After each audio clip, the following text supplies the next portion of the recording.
Hi friends! For today's ulam, magluto tayo ng chicken buffalo wings. Timplahan na natin ang ating 1 kilo ng chicken wings ng asin at paminta.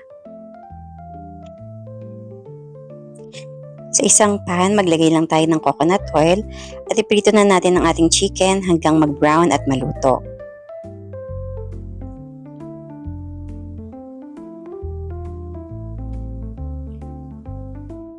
Once luto na ang ating chicken, iahon na natin ito at iset aside muna.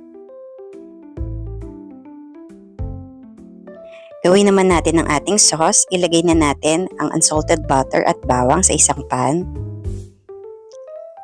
Mabilis lang itong pagluluto ng ating buffalo sauce. Idagdag na natin ang ating hot sauce. Gagamit din ako dito ng sweetener. Pwede kayong gumamit ng sugar, pero ako ang gamit ko is monk fruit para low carb pa rin siya. Mga 1 tablespoon lang ng monk fruit. Haluin lang natin itong mabuti.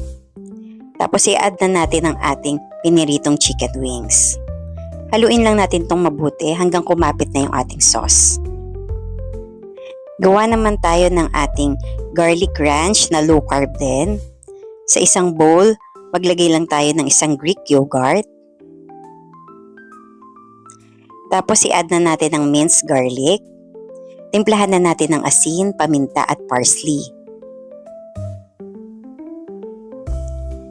Add din tayo ng 1/4 cup ng coconut oil. Tapos haluin lang natin itong mabuti. Ganun lang kadaling gawin yung ating low carb na garlic ranch.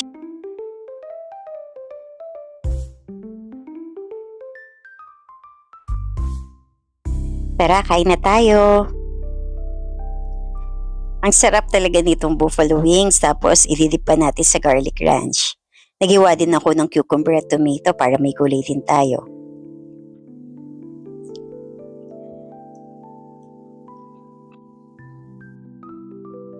Meron din akong tortang talong sa side para mas full yung aking meal. O di ba kahit naka low carb tayo, bukod sa masarap yung ating kinakain is healthy pa.